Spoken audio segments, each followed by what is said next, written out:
ہم آتے ہیں آج کے کی پر بات کریں گے، اور آج جس کی پر بات کریں گے بہت بہت امپورٹنٹ ہے۔ خاص کر جو قرآن کے طالب علم ہیں انہیں معلوم ہونا چاہیے کہ قرآن کو سمجھنے کے لیے دا موسٹ امپورٹنٹ کی عقل ہے، انٹلیکٹ ہے۔ مسئلہ یہ ہے کہ آج ہمیں اس طرح سے مذہب کو سکھایا اور پڑھایا گیا کہ عقل کو الگ رکھیں اور دور رکھیں، مذہب کو الگ رکھیں، دو خانوں میں تقسیم کر دیا گیا۔ ہمیں دیکھنا چاہیے کہ عقل کی کتنی اہمیت ہے۔ ڈیفینیشن آف تھنکنگ اور اس کے کانسیپٹ پر، عقل پر، یہ کچھ بنیادی باتیں ہیں۔ المحاسبی کا کہنا ہے کہ every thing has an essence, the essence of man is his mind۔ ہر چیز کا ایک جوہر ہے، ہر چیز کی ایک حقیقت ہے، اور انسان کا جو جوہر ہے وہ اس کی عقل ہے۔ اسی طرح سے زمخشری کا کہنا ہے that mind is a tool of discrimination۔ تمیز کرنا، ڈسکریمنیشن سے مراد فرق کرنا، بھلے میں، برے میں، اچھے لوگوں میں، برے لوگوں میں، خدا کی قدرت کی کار فرمائی، ان سارے امور کو سمجھنے کے لیے عقل ہی تمیز سکھاتی ہے۔ پھر اس کے بعد غزالی نے کہا کہ the mind is the source and the foundation of science۔ It is like the light to the sun and the sight to the eye۔ سورج اور اس کی شعاؤں کو الگ الگ نہیں سمجھا جا سکتا، آنکھ اور اس کی بینائی کو الگ الگ نہیں سمجھا جا سکتا۔ اسی طرح عقل اور سائنس دو الگ الگ چیزیں نہیں، عقل ہے تو سائنس ہے۔ تو عقل کا استعمال ہو، عقل کا مینیفیسٹیشن ہے سائنس، یہ امام غزالی نے کہا۔ اور قرطبی نے کہا کہ مائنڈ از نالج، عقل ہی علم ہے، جس کے پاس عقل ہے اس کے پاس علم ہے، جس کے پاس علم ہے وہ عقل کا لازماً استعمال کرے گا۔ There is no knowledge without mind and no mind without knowledge۔ یہ عقل کی اہمیت پر میں نے 4 بڑے اقوال آپ کے سامنے پیش کیے۔ اب ہم آتے ہیں کہ قرآن عقل کے استعمال پر ہمیں کیسے ابھارتا ہے۔ اس سلائیڈ میں گفتگو کرنے سے پہلے ہم حسب معمول ایکسپرٹ کا اوپینین لیتے ہیں۔ ہم ڈاکٹر محی الدین غازی صاحب سے پوچھیں گے، جو ہمارے دوست بھی ہیں، مفکر بھی ہیں، مصنف بھی ہیں، عقل پر ان کی ایک کتاب بھی ہے۔ ان سے پوچھتے ہیں کہ قرآن کو سمجھنے میں عقل کا کیا دخل ہے؟ بسم اللہ الرحمن الرحیم۔ قرآن مجید میں جگہ جگہ ایسے سوالات ہم کو ملتے ہیں، اور بہت کثرت سے ملتے ہیں، جو کہ سیدھے عقل کو مخاطب کرتے ہیں اور سوئی ہوئی عقلوں کو جگاتے ہیں، اور وہ عقل جو اپنا کام نہیں کرے اسے اپنا کام کرنے پر مجبور کرتے ہیں۔ تو قرآن مجید کا عقل سے بہت ہی گہرا تعلق ہے۔ قرآن مجید کے دلائل وہ دراصل عقلی دلائل ہیں، مذکور تو ہے قرآن مجید میں، اس لیے ہم ان کو نقل کے دلائل کہتے ہیں، لیکن اپنی ماہیت کے لحاظ سے، اپنی حقیقت کے لحاظ سے وہ سب عقلی دلائل ہیں، عقل کو اپیل کرنے والے ہیں، عقل کو سمجھانے والے ہیں، عقل کو مطمئن کرنے والے ہیں۔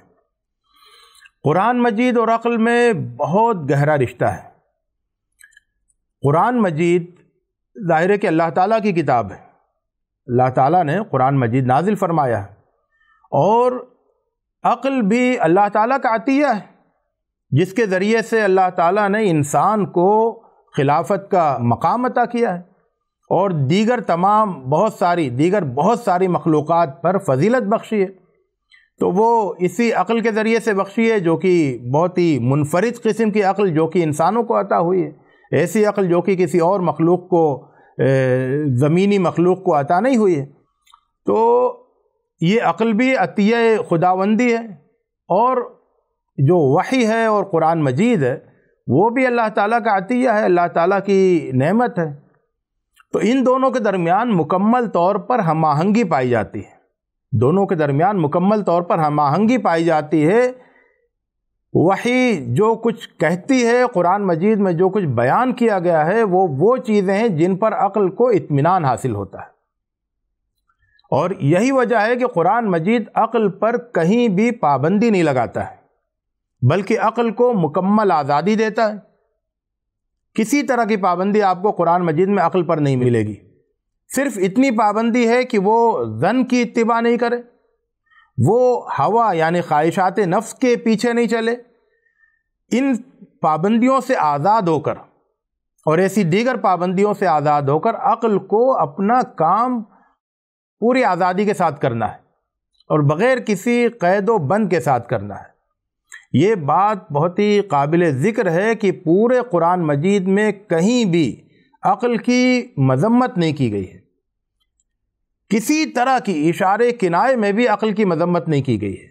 پورے قرآن مجید میں کہیں بھی عقل پر کسی طرح کی پابندی نہیں لگائی گئی ہے، بلکہ پابندیاں ہٹائی گئی ہیں، اور پورے قرآن مجید میں جگہ جگہ عقل کے استعمال پر ابھارا گیا ہے، بلکہ عقل کے وہ جگایا گیا ہے اور عقل کو کام کرنے پر گویا کہ ایک طرح سے اکسایا گیا ہے، مجبور کیا گیا ہے۔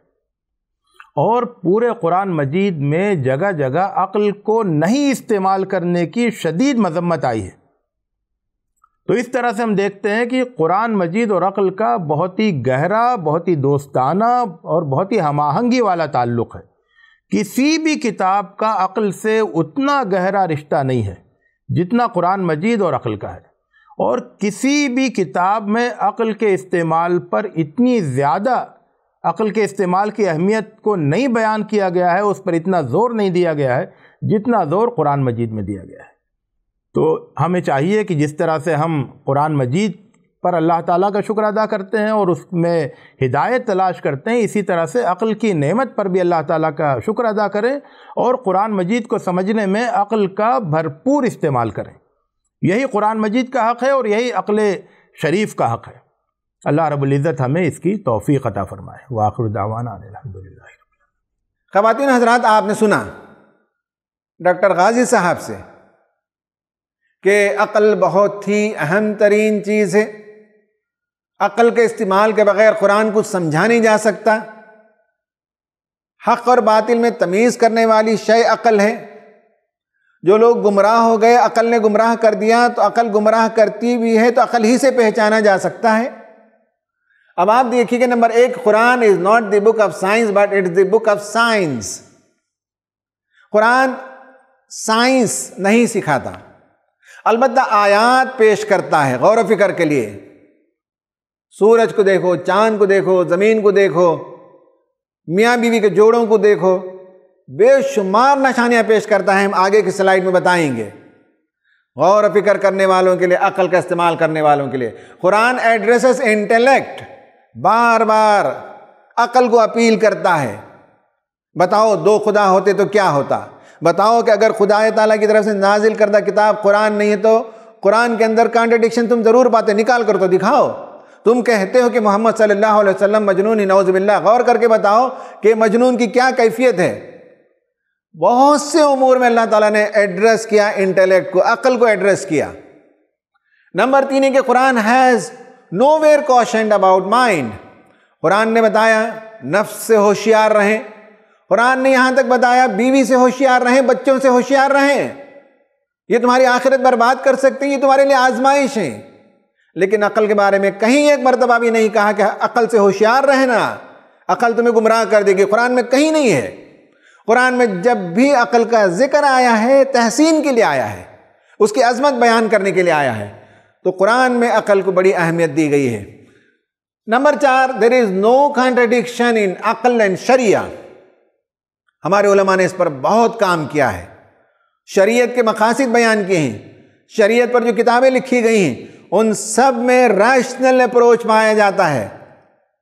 کوئی بھی آدمی اسلام کا کٹر مخالف بھی پڑھ لے، انٹلیکچول لیول پر ہمارے فقہاء نے ڈیبیٹ کیا ہے، شریعت میں اور عقل میں کہیں تضاد نہیں ہے، تصادم نہیں ہے، کنٹرڈکشن نہیں ہے۔ Number 5، intellect can be developed by pondering over Quran, اور عقل کو بڑھانے کا ذریعہ قرآن ہے۔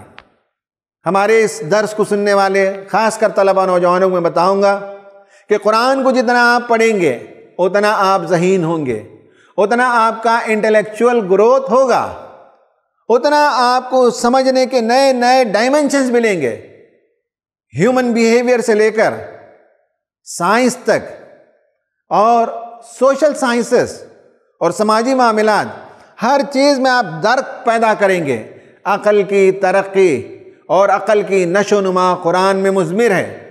اور sight through the eyes and insight through the heart, آنکھوں سے انسان دیکھتا ہے لیکن اصل بینائی تو قلب کی ہے۔ عقل اور قلب، اس کی ایک لمبی بحث ہے، ابھی اس میں نہیں جائیں گے ہم۔ علم کا مرکز کیا ہے؟ بعض لوگوں نے کہا کہ قلب ہے۔ The great discoveries are not just products of mind. Knowledge is attached to mind and heart. علم کا تعلق عقل سے بھی ہے اور قلب سے بھی ہے۔ The heart is a place of knowledge. یہ علمی مباحث ہیں، اور آج کے اس لیکچر میں موقع نہیں ہے کہ ہم تفصیل سے بتائیں کہ ان دونوں میں کیا فرق ہے۔ اب اس کے بعد آئیے، یہ امپورٹنٹ سلائیڈ ہے اور ہمارے قرآن کے طلباء کو اس پر غور کرنا چاہیے۔ عقل کا کیا استعمال ہے قرآن میں؟ قرآن نے کیسے انکریج کیا، ایگزارٹ کیا اس کے ریڈرز کو؟ نمبر ایک، اس کو سائنٹیفک اپروچ کہتے ہیں۔ یہ عقل کا طریقہ ہے، ایکسپریمنٹیشن۔ انسان ایکسپریمنٹیشن کرتا ہے۔ پانی میں ڈوبتا رہا ایک آدمی اور باڈی کے ویٹ کے مطابق واٹر ڈسپلیس ہوتا ہے باتھ ٹب سے۔ اس ایکسپریمنٹ کے بعد اس نے آبزرو کیا تو آرکیمیڈکس پرنسپل نکلا۔ درخت سے پھل گرتے رہے ہیں، اس سے انسان نے فائنڈ آؤٹ کیا گریویٹیشنل پل کو۔ نمبر ایک یہ ہے کہ عقل کا استعمال ہوتا ہے ایکسپریمنٹیشن میں۔ نمبر دو، آبزرویشن۔ اللہ تعالیٰ نے 5 سینسز دیے، ان 5 سینسز کا استعمال کر کے انسان کائنات کے بارے میں، دا ورلڈ اراؤنڈ یو کے بارے میں انفارمیشن لیتا ہے اندر، through seeing, through hearing, through touch, through taste and through smell. یہ تو عام زبان میں کہتے ہیں، اگر ٹیکنیکل ورڈ میں کہا جائے تو وائکاک کہتے ہیں۔ ویژول، آڈیٹری، کینیسیٹک اور اولفیکٹری، گوسٹیٹری۔ یہ 5 سینسز استعمال کر کے عقل کے ذریعے انالائز کریں اور حقیقتوں کو دریافت کریں۔ قرآن نے اس کی تعلیم دی ہے۔ نمبر 3 یہ ہے کہ انفیرنس۔ جب آدمی ایکسپریمنٹ کرتا ہے، آبزرویشن کرتا ہے تو اس سے کچھ نتیجے نکالتا ہے اور اس کے بعد ان نتیجوں کو جوڑتا ہے۔ سسٹمائزیشن آف انفیرنس، یعنی جو نتائج اس نے نکالے ہیں انہیں مرتب اور منظم کرنے سے ایک حقیقت دریافت ہوتی ہے۔ اب آپ کے سامنے سورہ نمبر 16 ورس نمبر 10 to 13 پیش کیا گیا ہے۔ چاروں پروسیس کو آپ دیکھ لیجئے۔ قرآن نے کہا هُوَ الَّذِي أَنزَلَ مِنَ السَّمَاءِ مَاءً لَكُمْ مِنْهُ شَرَابٌ وَمِنْهُ شَجَرٌ فِيهِ تُسِيمُونَ۔ یہ ہے ایکسپریمنٹیشن۔ پروردگار نے آسمان سے تمہارے لیے پانی برسایا، تم اسے پیتے ہو، تمہارے لیے درخت اگائے اور تمہارے جانور بھی اس سے چرتے اور چگتے ہیں۔ یہ ایکسپریمنٹیشن ہے۔ آبزرویشن دیکھیں، يُنبِتُ لَكُمْ بِهِ الزَّرْعَ وَالزَّيْتُونَ وَالنَّخِيلَ وَالْأَعْنَابَ وَمِن كُلِّ الثَّمَرَاتِ۔ تمہارے کھانے پینے کے لیے اللہ تعالیٰ نے 1-2 چیزیں پھینک نہیں مار دی کہ جاؤ کھاؤ اور زندہ رہو، جیسے بیل بھینس ہیں، 2-4 قسم کے گھاس اور پتے کھا لیے اور بس ختم نہیں۔ آبزرو کرو کہ تمہارا رب کتنا رحیم اور شفیق ہے کہ اس نے تمہارے لیے کھیتیاں پیدا کی، اس نے تمہارے لیے زیتون پیدا کیے، اس نے تمہارے لیے کھجور پیدا کیے، اس نے تمہارے لیے انگور پیدا کیے، بہت سے پھل پیدا کیے۔ ان فی ذلک لآیات لقوم یتفکرون۔ تفکر کرنے والے، عقل کا استعمال کرنے والوں کے لیے بے شمار نشانیاں ہیں۔ پھر کہا کہ وَسَخَّرَ لَكُمُ اللَّيْلَ وَالنَّهَارَ وَالشَّمْسَ وَالْقَمَرَ وَالنُّجُومُ مُسَخَّرَاتٌ بِأَمْرِهِ۔ صرف زمین میں تمہارے لیے یہ چیزیں پیدا نہیں ہوتی، آسمان اور آسمان میں جتنے اجرام فلکی ہیں وہ بھی تمہاری مدد کرتے ہیں۔ صبح شام کے باری باری آنے اور جانے سے فصلوں کے پکنے میں مدد ملتی ہے۔ سورج اور چاند یہ سب اپنا اپنا رول پلے کرتے ہیں۔ کہا ان فی ذالک لآیات لقوم یعقلون، جو عقل سے کام لیتے ہیں ان کے لیے اس میں بڑی نشانیاں ہیں۔ اس سے آدمی انفر کرتا ہے کہ یہ سب دیکھنے کے بعد یہ کائنات ایک کل ہے، ایک خوراک کا دانہ اگر چاہیے تو پوری کائنات کی مشنری ہماری مدد کرتی ہے، یہ ہے انفرنس۔ اور کہا کہ وما ذرأ لکم فی الارض مختلفا الوانہ ان فی ذالک لآیات لقوم یذکرون، انفرنس ہے یذکرون کا مطلب۔ اور کہا کہ مختلف لون، رنگ، خوشبو، یعنی ان آیتوں میں کہا گیا کہ دیکھنے سے، سننے سے اور چھونے سے تمہارا تعلق ہے، اور یہاں کہا کہ سونگھنے سے اور چکھنے سے۔ پانچوں سینسز کا استعمال کرو اور غور و فکر کرو اور عقل سے کام لو اور انفرنس کرو۔ یہ ہے قرآنک سٹائل، قرآنک ایٹیٹیوڈ، قرآن کا طریقہ۔ اب ہم اس پارے میں جو مضامین ہیں اس پر ہم بات کریں گے۔ اس پارے میں جو 5 صورتیں آئی ہیں ان میں 6 مرتبہ ایسٹرو فزکس کا تذکرہ ہے۔ آسمان، زمین، سورج، چاند، ستارے، ان کا تمہارے لیے مسخر کرنا، تمہاری فلاح، تمہارے بہبودی، تمہارے رزق رسانی میں ان کا بڑا کردار ہے، یہ ساری باتیں ہیں۔ رین اینڈ ویجیٹیشن، بارش کا پروسیس، بارش کے فوائد، اس سے اگنے والے نباتات، ان سب کا تذکرہ 4 مرتبہ آیا ہے۔ سی ٹریول کا تذکرہ 3 مرتبہ آیا ہے۔ غور و فکر کرو، سوچو، عقل سے کام لو۔ پھر اسپاؤسز، تمہاری بیویاں، اس میں بھی تمہارے لیے بڑی نشانیاں ہیں۔ لینگویجز، اللہ تعالیٰ نے کتنی زبانیں پیدا کی۔ ہم جس ملک میں رہتے ہیں اس میں تو بے شمار زبانیں بھی ہیں، بے شمار بولیاں بھی ہیں، اس میں بھی اللہ تعالیٰ کی نشانی ہے۔ اور انسانی نسلوں کے بارے میں، ہیومن ریس کے بارے میں، اینتھروپولوجی کے بارے میں اس پارے کے اندر ذکر ملتا ہے۔ یہ سب عقل سے انسان فائنڈ آؤٹ کرے گا۔ اسی طرح ہیومن نیچر، انسان کی فطرت، اس پر اللہ تعالیٰ نے گفتگو کی ہے، اور اللہ نے انسان کو فطرت پر پیدا کیا، اور وہ فطرت اللہ تعالیٰ نے بنائی ہے، وہ دین قیم ہے۔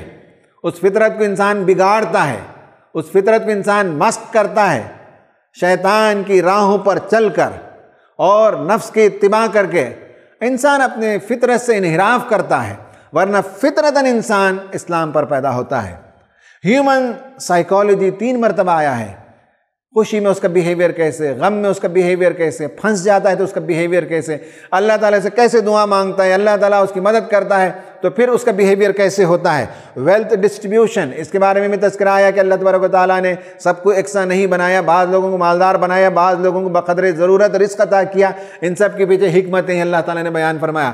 ہسٹری کا ذکر ملتا ہے اسی ایک پارے کے اندر۔ میں پورے قرآن کی گفتگو نہیں کر رہا ہوں، اس پارے کے اندر جو 5 صورتیں آئیں اس میں تاریخ کا ذکر ہے، کریشن آف مین پر، انسان کو اللہ نے کیسے پیدا کیا، نطفہ سے پیدا کیا، مٹی سے پیدا کیا، اور کھنکھناتے ہوئے گارے سے پیدا کیا، پھر اس کے بعد مختلف مرحلوں سے اللہ تعالیٰ نے گزارا، وہ سب ہے۔ پھر لائف ایوری ویئر، تم ہر جگہ دیکھو کس طرح سے اللہ تعالیٰ نے زندگی کو بسایا ہے، درختوں میں، پھولوں میں اور پودوں میں اور پتوں میں، ہر طرف زندگی نظر آتی ہے۔ سلیپ، نیند آنا، اور وقت پر نیند آنا، اور نیند کے آنے میں برین ویوز کا جو رول ہوتا ہے، گاما، ٹیٹا اور بیٹا اور آلفا جو ویوز ہوتے ہیں، وہ ویوز کس طرح سے سلو ڈاؤن ہوتے ہوئے انسان نیند کی آغوش میں چلا جاتا ہے۔ Day and night and their functions 5 مرتبہ آیا ہے۔ لائٹننگ اینڈ رین کا تذکرہ 3 مرتبہ آیا ہے۔ لائف سائیکل، پیدا ہوا، بچہ رہا، رینگنے لگا، چلنے لگا، پڑھنے لگا، جوان ہوا، شادی ہوئی، بوڑھا ہوا، پھر اس کے بعد بچے کی سی حالت آ گئی۔ یہ لائف سائیکل 2 مرتبہ آیا ہے۔ کرپشن آن ارتھ، زمین میں جو فساد پھیل گیا ہے اور انوائرمنٹل جو ایشوز آ گئے ہیں اس کا ذکر ملے گا۔ ہواؤں کے چلنے کا تذکرہ ہے، اور پھلوں کے پکنے کا تذکرہ ہے، اور بچوں کی پرورش اور ان کی تعلیم و تربیت کا ذکر ہے۔ یہ ایک پارے کے اندر عقل کا استعمال اور اس کے لیے نشانیاں، ان نشانیوں پر غور و فکر کرنے کی تعلیم و ترغیب بہت شاندار طریقے سے اگر آپ پڑھنا چاہیں تو پڑھ سکتے ہیں اور انسپائر ہو سکتے ہیں۔